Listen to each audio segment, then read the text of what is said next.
Welcome to Creatively Exposed, a conversation for creatives, introverts, sapiosexuals, and all of the people entertained and who love us.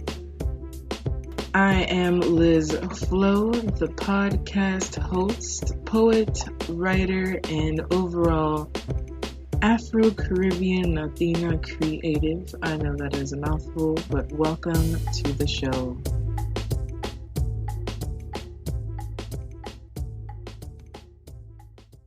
Welcome back to Creatively Exposed, and it is 11:34 at night, and I have been really thinking about, what on earth am I going to talk about? I'm not really sure. I'm sure everyone's been beaten up with all this staying indoors and quarantine, but that is just our reality right now. And that's really what it is. I have been kind of working on figuring out what this new normal is, and it's been a weird week. Last week was the ghetto. And so things are changing even further, and so there is a new normal. And figuring out what that looks like and introducing some kind of structure now that there is less structure in my day. And so I have been struggling with this quarantine, not with the staying indoors, but kind of what is, let me phrase it as in, there's a lot of outside social media stuff saying this is the time to do XYZ, but it's okay to be grieving this lack of normalcy, to be uncomfortable in not knowing what the hell is gonna happen next, being unsure and afraid and worried about the people that you love or yourself, because every time I get a little itchy scratch in my throat, I'm just like so I feel it, and it is scary. And so all the news and this constant pouring of all of these things is just tired. But I do want to say that if you don't feel like doing all these efficient things, if you see my house right now, yeah, I haven't been very efficient, even though I'm going to begin to see if I can create routines in my day, but that's because I thrive off of routines to an extent, not overly, but anything in excess is bad. So I just want to see what I can create and what I can do, because I have been just being. And although I do have this newfound virtual social life of, being a part of virtual parties and virtual open mics, which I am so, so grateful for. Tweet Speak Live. Despite the trolls, it is what it is. Trolls will troll. But this open mic reading series was just 6 hours, of just great, great poets and stories and narratives from all over the place.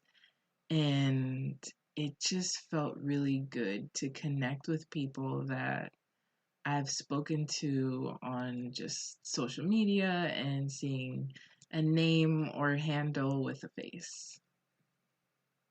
But in my own endeavors, it's been complicated.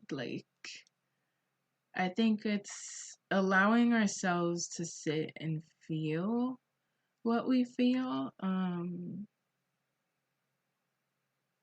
Yeah, I'm kind of in between feeling grief of what is no longer and also being very grateful for having the privilege to be in a home, a safe home, um, and having food and all of the simple things that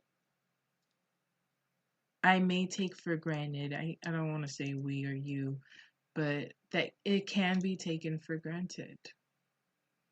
And so I've been able to find joy in being able, just like last week, I believe I said, in connecting with friends in a different manner. And being creative just to be creative has been very medicinal to me. I did a paint and sip this week as well, if I mentioned it last week. And things like these and having conversations have really helped me get out of my head. Um, my mind is a great place, but it can also be a treacherous place to be in because all of the shoulds move in, and it's like, I should be writing this thing that's in the back burner. I should be doing this. And it's like, okay, but I don't feel like doing none of that, sis. So, a check in. I do have some interviews coming in, some really interesting conversations, and thinking where to take this podcast. I have also been trying to market my book and learn new ways. Oh, for Poetry Month, which starts Wednesday the 1st, April 1st, my ebook is going to be on sale for $10 all month. And I've been brainstorming on, I don't know if you all want to hear additional excerpts or maybe have a separate episode just for reading some of my poetry. That's just something that I'm thinking about. And yeah, it's been strange, y'all.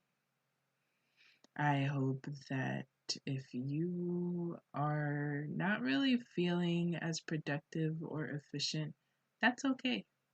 Just be okay with that. And if you are being super efficient, maybe this is just what you needed. I I think this is a time of letting things be as they are. And I've been meditating. Oh, so Oprah and Deepak started another 21-day meditation about hope, which I am really, really enjoying because Hope and I, we're we have an issue. It's a complicated relationship, but there have been some really good ones this time around, and I think it's for most of this month that we'll have access. It's totally free. If you're feeling anxious or just not quite like yourself, I would recommend taking a little more time and maybe restructuring what self care feels like for you. I was discussing this in the paint and sip. Self love, self care can be manifested in different ways. And now that we don't have the access to go do certain things, we have to reshape it. So, in my case, I would love to be outside at the beach or doing something like that, but we have to find our alternatives. Maybe it's just sitting in your porch or balcony or by your window. Um, for me, I've been coloring. So the paint and sip was really fun because I was just able to converse and mindlessly paint and color and let things be as they are. And I've picked up video games again. So I am learning to shoot and aim properly because that has been, I haven't played video games in so long. So I think this is a time for healing. I've been doing some, inner reflections, but like a meme, I don't know what they're called, quotes, Instagram quotes. Do your inner work, but also don't find it as another way to tear or pick at yourself. Healing is ongoing. And as we sit with our thoughts, sometimes our mind can go into a vortex of sorts, and it's not exactly in a reflection. We're just starting to pick at ourselves. So be kind to, yourself, those around you, and anyone you come in contact with, because we're all struggling together in our own ways. We're all feeling odd. At least most people are, for those that it has changed their lives. And let us be a little more gentle with each other and ourselves, especially. I have been doing my virtual therapy sessions. Talkspace is also still an option. So, just hanging in there and solidarity, and we are not here alone. And if you feel like you should be doing something, why not do that certain something just for fun instead of having it be a product or needing it to be this certain way? A really great gem that I got from the paint and sip as well is that my bestie, he explained how he removes the erasers from his pencil as he is um, drawing and things, just to let things be as they are. And I think that's a really good metaphor and thought process for just life in general. Let things be as they are, and sometimes mistakes are the beautiful places that we didn't realize we needed to be, or a lesson that we didn't know we still may have needed. And so, create just to create. Let's remove the pressure of what society has created for us. We should always be exhausted and creating and doing things that are product based and hustling, and the world has made us stop. At least most of us. The world has made us slow down, so why not take advantage? Have all the sleep that you haven't had in God knows when, you know? Um, I'll sleep when I die is no longer a thing because we're home. Your bed is there. Sleep, nap, what have you. Whatever you want to do, do that. And don't judge yourself for it. That is that on that. And I've actually been listening to a book. I should have put my phone here. But All the Stars and Teeth. Hold on, let me double check. That's exactly what it is. All the Stars and Teeth by Adeline Grace. Very interesting so far. It is a fantasy. I don't think it's YA, but it is a fantasy. And I'm still kind of at the beginning, But the world that it is created in is very interesting.